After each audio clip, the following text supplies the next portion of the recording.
Oh, This I hope offseason's their been season ends awesome up being for the Lions. I hope their season It's ends like up being Detroit Lions. where is it? Where's the other shoe going to drop? Yeah. Because like at some point it just feels like it's going to happen, and maybe Well, it is Arteta getting too cute. Hopefully it drops on Thomas Partey's head and we never have to see him on the field in the Premier League. In this episode, we're talking tier ones, the big fish, the guys that are going to make a difference that might impact the league table truly at the very top come season's end. So there's 4 guys that we have in this category. They've all been signed to top 6 sides, top 7 sides. And they're going to have a big impact in one way or another, whether it's what they do on the field or what they'll allow other people around them to do. And we're going to start with the highest price tag in the Premier League of this summer, Declan Rice to Arsenal. Lots of ripple effects with this one. West Ham suddenly has a lot of cash to work with. Declan Rice fits Arsenal very well on the surface level. But I will say this about Arsenal. I think, knowing what I know about Mikel Arteta, that he's going to get too cute with Declan Rice and the versatility that he's going to allow him to play. I think Mikel Arteta is going to get so weird that his players are going to be scared. They're going to be like, what is this guy doing? Arsenal, when they struggled to score and when they struggled to win at the tail end of last year, Arteta was trying to do things, whether it was to match Pep or to just get a leg up, that just didn't work. I mean, they had a striker that just simply wasn't scoring goals. They still don't have a striker that scores goals, despite everything Gabriel Jesus does. You can't guarantee that Martin Odegaard's going to have another goal production year that he has, and especially if Mikel Arteta gets too cute in the midfield and that still pretty young Arsenal midfield gets confused, I think it could be a problem. But Declan Rice is a fantastic player. He can play multiple positions, give you the ability to play a varying array of styles. He can play center back, defensive mid, and he can also carry the ball kind of through the middle. So we knew he was going to get a move this year. Arsenal kind of came out pretty fast out of nowhere. I feel like I was hearing rumors for about a week, and then boom, it was done. So we always kind of thought Declan Rice to Chelsea or Man United, but alas, it's Arsenal. Dylan, thoughts? I don't know. Like you said, on the surface, this is exactly what they needed. He fits like a glove into this side. He, in theory, should take this side from, you look at the end of the table, loosely competing. You look at the whole season, they were heavily competing. But by the end of the season, they were loosely competing for a league title. On the surface, this looks like a guy that should 110% take them to Man City's level. Like on the surface, he has everything they needed outside of goal scoring. But I think Jesus, we've seen him be able to score at that high level at Man City. So I do think we have high level. I don't know. Okay, we don't all have a Harry Kane. I'm sorry, we're not all friggin' Tottenham. Not for long. I'm sorry we don't all have Harry Kane in our back pocket for 10 years. But for Arsenal and for their side, I think there is enough goal production there. And I think Declan will create more goal production elsewhere. As you said, will Odegaard produce the same? I think we could definitely argue he should produce more with a guy like Declan in the side and open up things for Saka and open up things for Jesus. So on the surface, it feels like the perfect signing. I think your hot-ish take on Arteta kind of, I chuckled at it. I think if it wasn't for the Amazon series, I don't know if I would think he's as crazy as he is. But again, listen to his press conferences. He is a whack job. You're more of the tactician of our podcast, of our show. So I actually stole that take. I'll admit it. I stole that take from James. So I'll defer to you and James. I'll always defer to James. I'll argue you a little, but if James says he might get too cute, he might get too cute. But on the surface, it feels too perfect, and it does kind of feel like Arsenal is almost Detroit Lions-esque. Like this offseason's been awesome for Arsenal. I hope their season ends up being for the Lions. I hope their season ends up being where Detroit Lions. Where is it? Where's the other shoe going to drop? Yeah. Because like at some point it just feels like it's going to happen, and maybe it is Arteta getting too cute. Hopefully it drops on Thomas Partey's head, and we never have to see him on the field in the Premier League again. That would be fantastic. I think most footballers would agree with that take. Yeah. Let's move on away from Arsenal up north to Manchester and talk about two Manchester United players. One I think is a far better signing than the other, and that is Andre Onana coming over from Inter Milan. Inter losing a key part of their Champions League final run. And this is a guy, he is the definition of a modern goalkeeper. He is good with his feet. He is the guy that Erik ten Hag wanted. He wanted from the day he got to Man United, and he got the deal done. The second player is Mason Mount. I think Mason Mount is just simply not that great of a footballer. Oh yeah, I agree. And I don't know if it's Chelsea again, like we said earlier in the past episode. I don't know if it's the Chelsea curse for him or not, but I haven't seen a lot that should demand the fee he is getting. He had like three good games with England in the Euros, and then he became the poster child of the English tax. His market value skyrocketed for a series of international games that he just looked good in, that his whole team looked good in. So I think Mason Mount fits Man United from like a TV show standpoint. Like I think, he's kind of become, or he was at one point England's like new golden child, like the English kid coming up. And it felt like he was bound for Man United if he ever left Chelsea.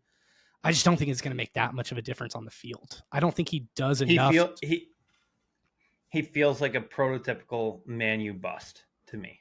But at the same time, Chelsea was such a whack job. Maybe he was a byproduct of the Chelsea whack job. So, right. And if I'm going to give Pulisic and Loftus-Cheek the benefit of the doubt, like I did in the last episode, where maybe it wasn't them, maybe it was Chelsea, I should do the same for him. But it does totally feel like a typical Man U overpay for a guy who is not going to perform. I don't know how well he fits their system necessarily either. Like I don't necessarily know where he makes them better. Like where is he stepping in that he is enough of an improvement to justify a $60 million price tag? And I flat out, I don't see it. And Man U fans, feel free to roast me in the comments, but I truly do not see where. If we get on Man U fans' radar, that I would love that. That'd be fire. Goals.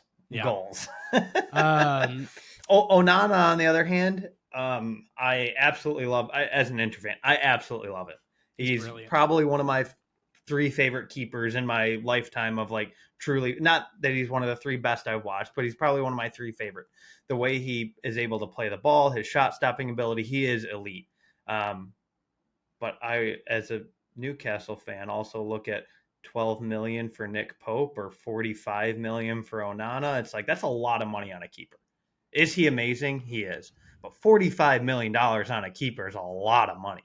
Like point blank, end of story. It's a lot of money. He really has to be a game changer. He has to be a Allison level game changer. He just was a game changer for Inter, getting them to the Champions League final.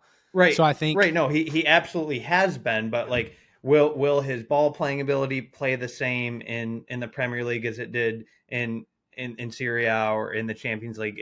It's left to be seen, but end of the day, fantastic player. Absolutely love him to death. But when I see $45 million for a keeper, that's a top 5 price all time probably for a keeper. I don't know for a fact, but it's certainly top 10. We're throwing it out there and hoping we're right.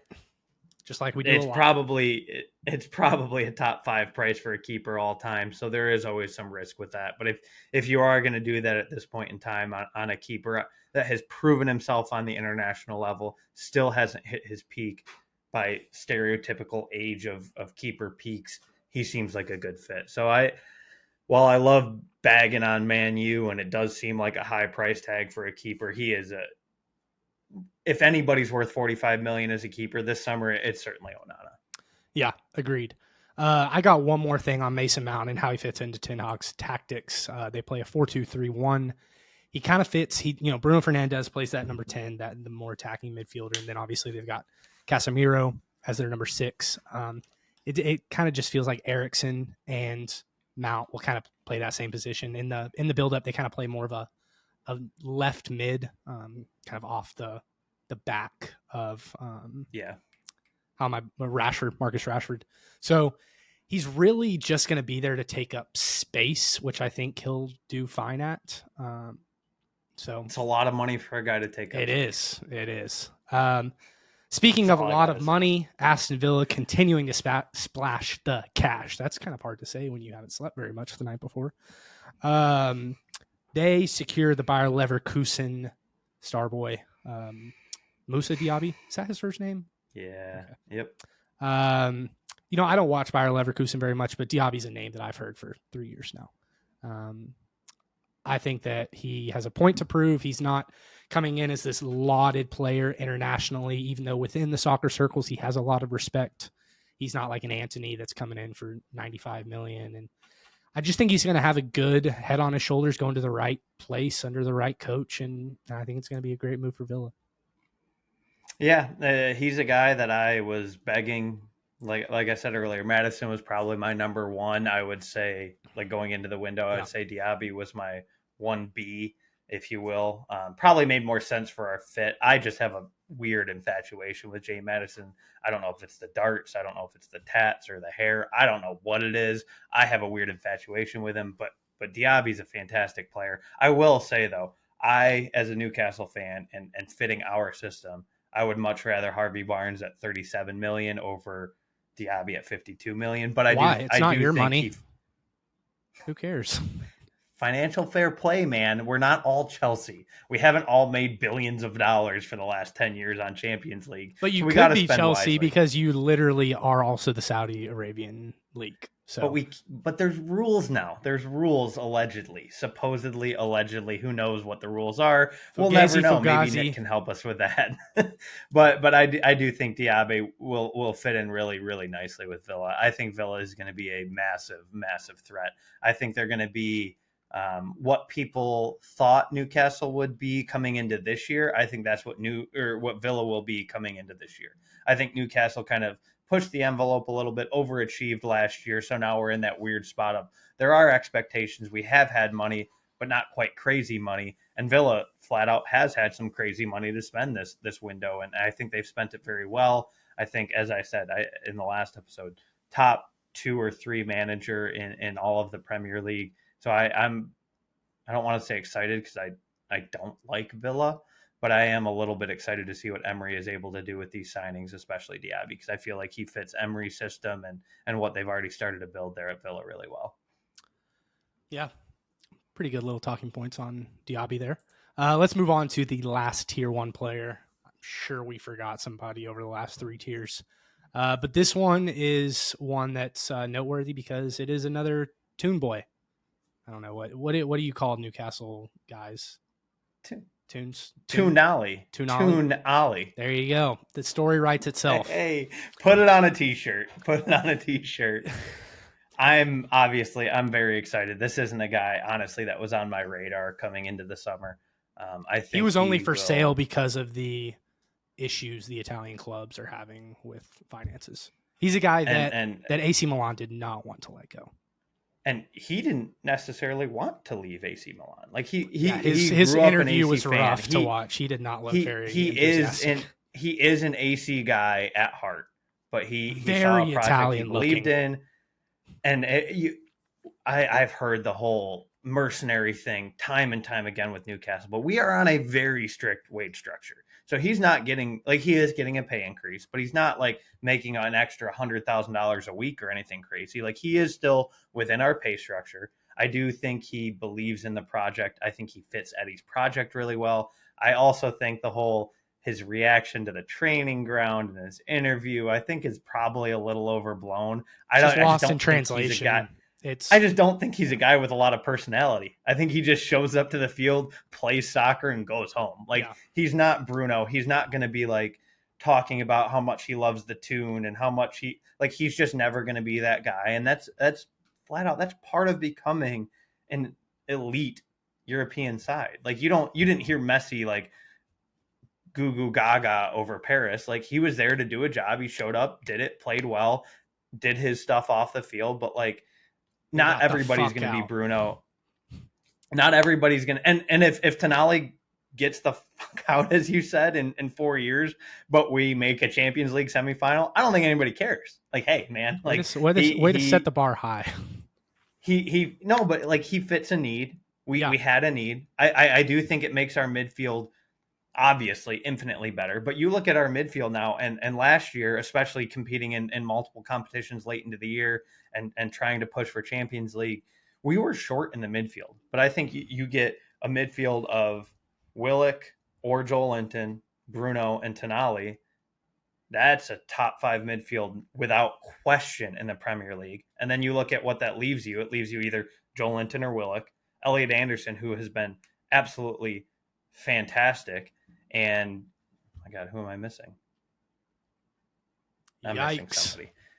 All right. Can I get a word in here real fast? We have two very full. My point is we have two very full midfields that are ready to compete in 4 competitions. You've got a group that can come out in the EFL Cup and do a job. That's not and the drop, if you will, down to those EFL Cup sides is not what it was last year, where we saw Sean Longstaff is like our best midfielder in an EFL Cup match. Like, he's our third choice, second tier midfielder now in an EFL Cup, and that's a huge improvement. And I think something that'll allow us to compete in 4 competitions, which we haven't had to do in a long time. So I think it's more than what it does for the first team, which is fantastic, but it also helps kind of build that depth that we all knew Newcastle needed a lot of. Perfect piggyback to some of my points. I think this move is the one that has the most far-reaching impacts to everybody else on the field, more really because it gives Bruno a chance to just do one job in the midfield and focus on doing it well. That does mean that some of his off games now will come under more scrutiny, because it's not because he's trying to do too much. He will have Tonali back there. Tonali is a player that's obviously very good, and he plays very composed, very well under pressure. He did play with a double pivot at the back with Ismail Ben Yasser, though, who's also another very good holding midfielder. So it'll be interesting to see. He'll probably be asked to do more on his own in the Newcastle midfield. He did rank 3rd in Serie A last year for assists for midfielders, but you guys have to know right now, Serie A is not known for their creativity in the midfield. They build up on the wings. They play the 5-2-3. There's not much going on up the middle of the field. So don't read too much into that. Tonali is a central defensive midfielder with some pretty weird hairstyles. I guess if it's styled right, it's fine. But last talk on Tonali and Newcastle. I really hope this doesn't get to Newcastle Twitter. I wish we would have gotten a more attacking midfielder. I love Bruno. You know I love Bruno. Everybody knows I love Bruno. I wasn't even going to say this in this episode. You're going towards it. I feel the same way. I know where you're going. I question Bruno having more offensive responsibility. He is not the best midfielder I've seen in the final third. And if we're trying to take that next step, he's got a real and like you said, maybe it's because he in the back of his head knows he has that defensive responsibility.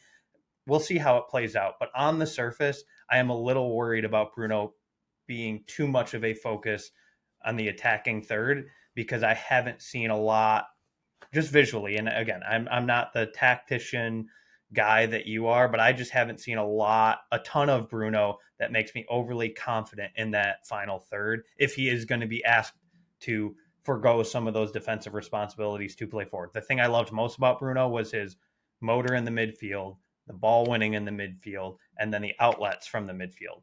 But now if we're asking him to do more creativity in that final third, it does worry me a little bit. But that's, again, where I think Harvey Barnes kind of fits in nicely, because he can kind of drop into that midfield like we saw at Leicester and assist a little bit with that creativity and those assists, while he only had, I think, 1 last year at Leicester. He is a pretty well-known creator of offense. So I think initially the Tonali gave me a lot of concern with, are we going to put too much on Bruno? But I do think the Harvey Barnes signing in pairing with the Tonali, I like a lot more than just the Tonali signing in and of itself. But that's no disrespect to Tonali. I think he's an absolutely class midfielder. Can't wait to see him in the black and white. Beyond excited to see this midfield.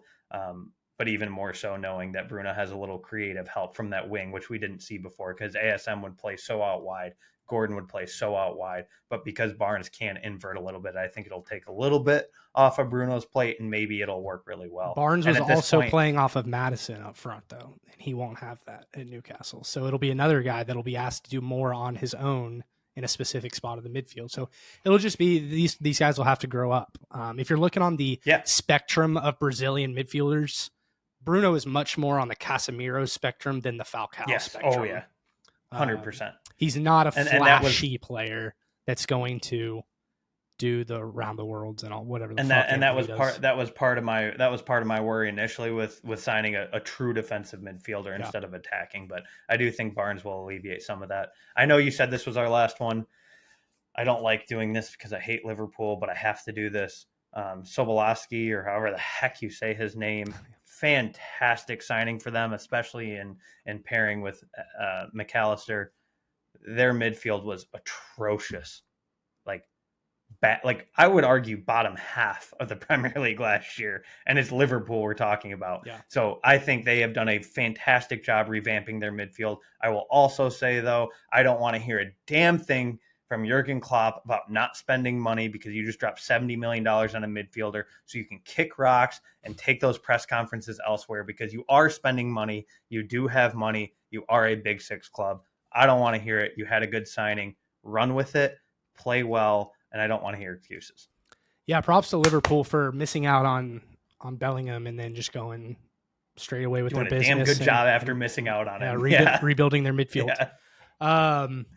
Yeah, it's a really new look Premier League, I feel like. More so new look than it has been the past couple of years. There's guys coming in. Every year, more and more guys coming in with that Premier League money from not overseas, over the border, I guess, because Europe doesn't have seas in the middle of its continent. But, it'll be interesting to see. Honestly, the top 7 besides Man City, I could see Arsenal finishing 6th. I could see Newcastle finishing 7th. I could see Tottenham finishing 3rd. It's all a clusterfuck. I could see Villa finishing 3rd. So I love it too. Yeah. That's just something awesome. We haven't seen from the Prem. Yeah. Like, for the most part, despite the 3-peat champions, year, the parity is right. There is a lot more parity, and very good argument. Man City should win the league again. Yeah. But outside of Man City, there is a lot more parity because Newcastle was an anomaly last year, and so was Chelsea, the inverse anomaly last year. Mm-hmm. But I think that it's truly up for grabs this year, and it's going to be wild. I've been in this transfer window. I've been mentally trying to put the table in my head. And it's a cluster after 2.